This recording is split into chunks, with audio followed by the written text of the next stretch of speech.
Assalamualaikum warahmatullahi wabarakatuh. Alhamdulillah wassalatu wassalamu ala Rasulillah wa ala alihi wa sahbihi wa man wala wa ba'd. Jemaah, Bapak-bapak, Ibu-ibu yang dirahmati oleh Allah Subhanahu wa taala, kita kembali dalam program nasihat untuk kita semua, baik itu saya maupun karena nasihat itu kita butuhkan dalam kehidupan di dunia ini. Tentunya agama kita adalah nasihat, ad-din nasihat, agama itu adalah nasihat. Nasihat itu tentunya kita butuhkan dari Al-Quran dan hadis Nabi SAW. Apalagi tema kita berkaitan dengan emas, bagaimana dalam syariat Islam. Ya, karena emas ini ada dampak ribawi, dia termasuk komoditi ribawi. Di dalam Islam, salah satu yang harus di dalam bertransaksi masalah emas ini. Yang mana kita tahu bahwa Allah Subhanahu wa taala sangat murka, sangat mengharamkan ya terhadap tindakan atau muamalah yang ada ribanya. Yang mana Allah berfirman, "Wallahu al-bay'." Allah menghalalkan jual beli dan mengharamkan riba. Dan juga ya, riba ini di antara dosa yang paling besar. Yang mana Rasulullah SAW mengatakan, "Usfa'al mubiqat." Jauhilah oleh kalian dosa besar yang menghancurkan. Dia hanya melakukan riba. Dan ini yang kalau sudah tahu bahwa itu sesuatu yang riba, dan tetap melakukannya, maka berarti berperang dengan Allah SWT dan diancam dengan masuk nerakanya. Fa'ilam taf'alu fa'danu biharbin minallah sulih. Ya, kalau kalian tetap melakukan ya riba tersebut, maka Allah memerangi kalian. Bahkan Allah Ta'ala juga berfirman, "Wa man ada faulaika ashabun nar." Siapa yang tetap melakukan riba tersebut kembali ya untuk melakukan padahal dia tahu itu riba, maka mereka pun di neraka, hum fiha khalidun, mereka kekal di neraka. Nah, itulah ya, kita kembali mengulang-ulang tentang bahaya riba dalam Islam. Kemudian emas ini ya, kita sebagai manusia hidup di zaman sekarang ini tentunya akan sering ya bermuamalah dengan emas ini. Baik misalkan ketika pinjam meminjam ataupun jual beli ya, melakukan jual maupun membeli emas ini. Nah, baik bentuknya logam mulia maupun perhiasan. Nah, maka menjadi satu hal yang wajib ya dari dalil-dalil tersebut, dengan keadaan tersebut kita untuk mempelajari hukum-hukum berkaitan dengan emas ini. Semoga Allah SWT mudahkan kita dalam majelis ini untuk saling mengingatkan tentang syariat Islam ini dan saling mengingatkan untuk selalu takut kepada Allah dalam rangka menjalankan perintah Allah, saling menasihati untuk takut kepada Allah dan meninggalkan hal-hal yang diharamkan. Baik, kita lihat bahwa emas ini ya sebagaimana Rasulullah SAW bersabda, "La tabi'u dzahab bidzahab." Tentunya kita lihat ya hadis Recording in progress. tentang masalah emas. Di antaranya Rasulullah SAW bersabda, "Jangan kalian menjual emas ditukar dengan emas, baik itu bentuknya barter ya, illa sawaan bisawain, kecuali harus sama." Nah, hadis ini menjelaskan bahwa dalam menukar emas ini harus sama.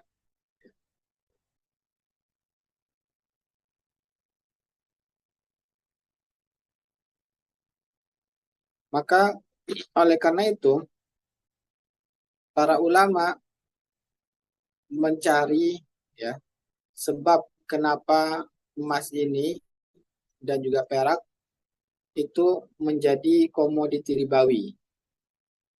Jadi kita perlu mengetahui kenapa syariat Islam menjadikan emas ini komoditi ribawi, apa sebabnya atau ilatnya. Sehingga kalau ilatnya sama pada sesuatu yang lain, komoditi yang lain, maka berlaku juga padanya yaitu hukum riba. Dalam artian, bisakah komoditi lain disamakan dengan emas dan perak menjadi komoditi ribawi? Itu pertanyaannya. Kalau bisa, ya, apa sebabnya? Maka jumhur ulama mengatakan bisa. Dari emas dan perak ini bisa disamakan komoditi yang lain. Ya. Tapi harus tahu dulu sebab persamaannya. Nah, sedangkan mazhab Zahiri mengatakan tidak bisa. Di dalam hadis Nabi hanya menyebutkan komoditi ribawi itu emas, perak, kurma, gandum, dan garam. Hanya itu saja, tidak bisa dianalogikan pada yang lain. Maka yang kuat dalam perbedaan antara jumhur ulama dan mazhab Zahiri ini adalah pendapat mayoritas ulama yaitu bisanya disamakan dengan emas ini atau dengan perak ini komoditi yang memang sama. Maka perlu kita mengetahui ya eh, apa sebab emas dan perak ini menjadi komoditi ribawi. Kenapa? Karena ini konsekuensinya ya kita akan menukar. Kalau tadi emas dengan emas sudah jelas bukan Nabi harus sama dan harus tunai. Bagaimana kalau emas dengan yang lainnya? Misalkan kita tukar emas dengan perak atau emas ditukar dengan uang. Ya. Nah, apakah ini juga ada aturan syariatnya? Maka para ulama kita berbeda pendapat sebab emas dan perak itu disebutkan oleh Nabi sesuatu yang harus kita waspadai atau komoditi ribawi. Maka mazhab Hanafiyah dan Hanabilah mengatakan bahwa pada emas itu dan perak itu sebabnya karena dia ditimbang ya dan satu jenis. Nah, ini sebab ribanya. Karena Nabi sebutkan al-dhahabu bil-dhahab wal fiddah bil-fiddah mithla min mislin waznan bil waznin. Emas dengan emas dan perak dengan perak ini satu jenis ya. Dan dia merupakan ditimbang. Karena emas itu ditimbang 1 gram, 2 gram. Nah, maka inilah pendapat Hanafiyah dan Hanabilah. Sehingga menurut pendapat Hanafiyah dan Hanabilah ini, ya, setiap yang ditimbang dan satu jenis, ya, maka dia berlaku riba. Contohnya, seperti besi, ini ditimbang. Ya. Besi ditukar besi, maka harus sama dan harus tunai, karena dia ditimbang.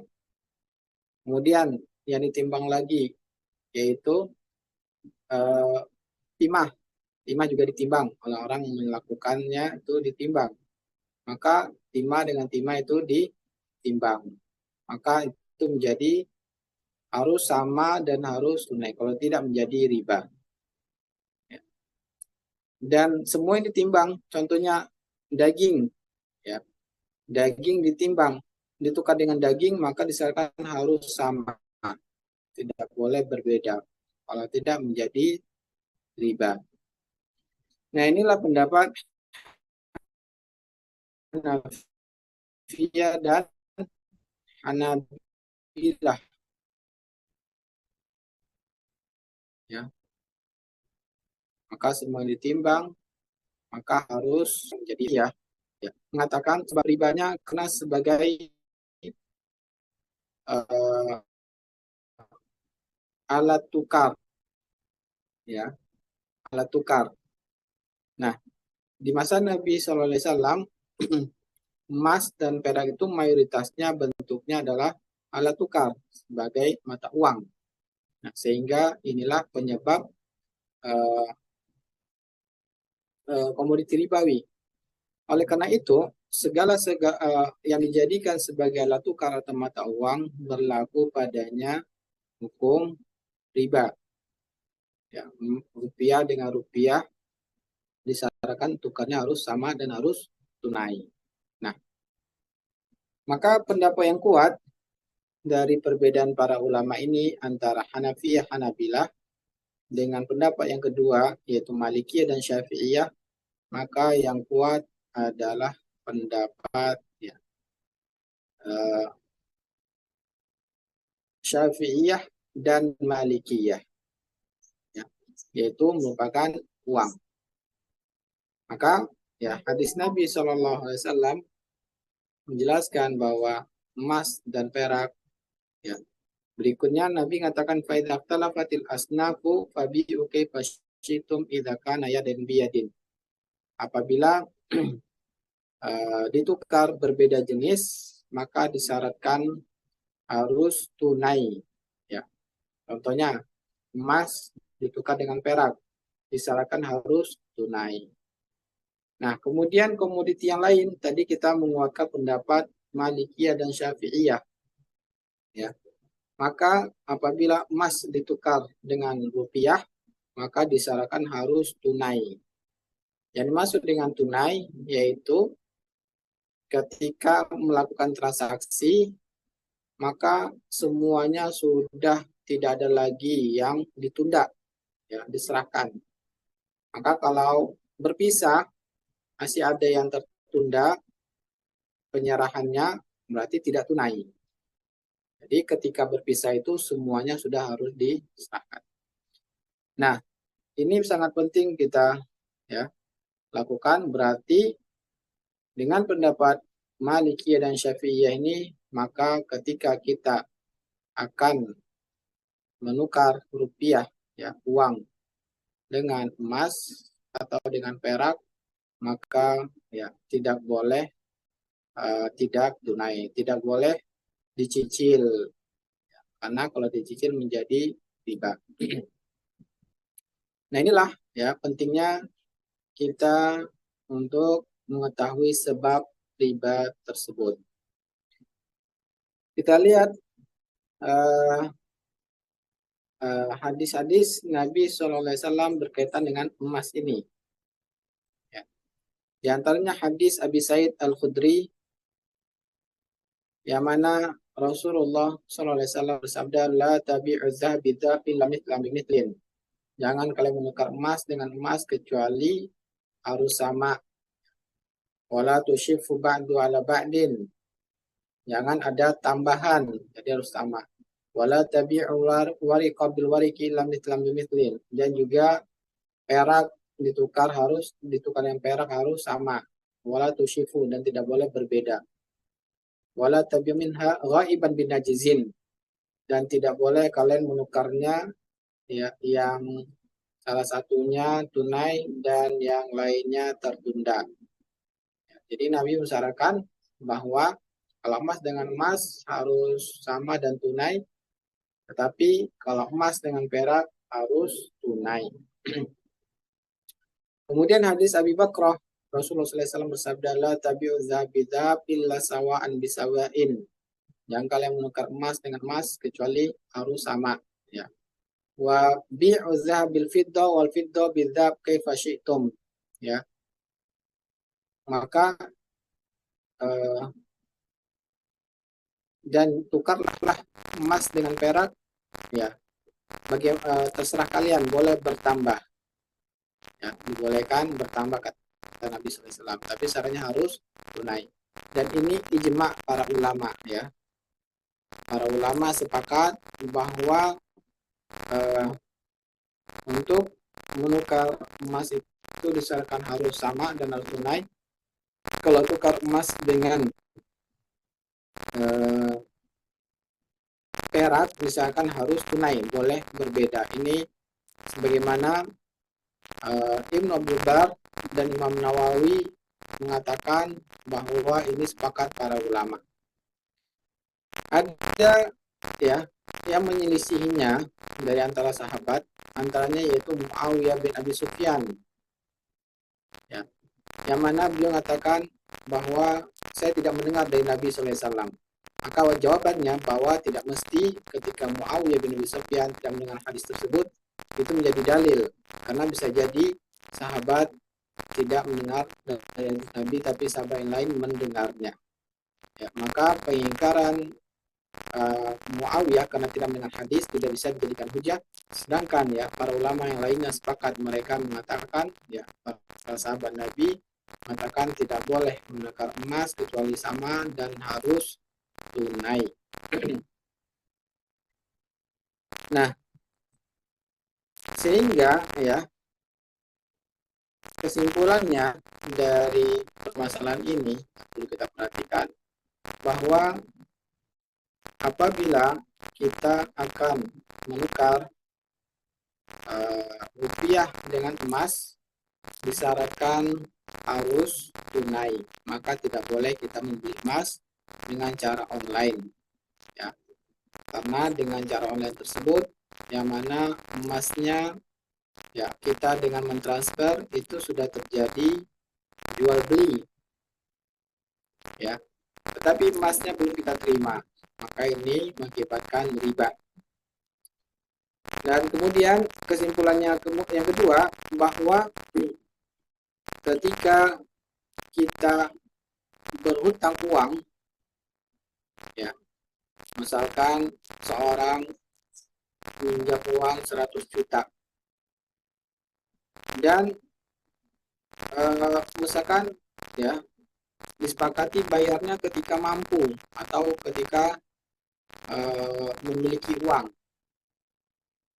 Dikhawatirkan misalkan si yang meminjamkan uang ini waktu hutangnya jangka lama sehingga diikat dengan emas, bahwa pembayarannya nanti senilai dengan misalkan seberat 100 gram emas misalkan, padahal ya yang dipinjamnya yang diserahkan adalah berupa uang rupiah, tapi pembayarannya nanti ya dibayar dengan nilai emas 100 gram. Maka ini tidak dibolehkan. Ya. Kenapa? Karena terjadi ya menukar rupiah dengan emas, karena pembayarannya dengan emas, tapi emasnya tidak ada. Nah, ini seolah-olah menukar rupiah dengan emas yang mana emasnya tidak ada. Kemudian sehingga ini bisa menyebabkan riba nantinya. Adanya pertambahan. Ya. Yang mana utang yang diambil yang diterima uangnya 100 juta. Tapi ketika 10 tahun lagi ketika dibayar ternyata nilai emas itu 100 gram sudah menjadi 150 juta. Nah, ada pertambahan 50 juta, ini menjadi riba.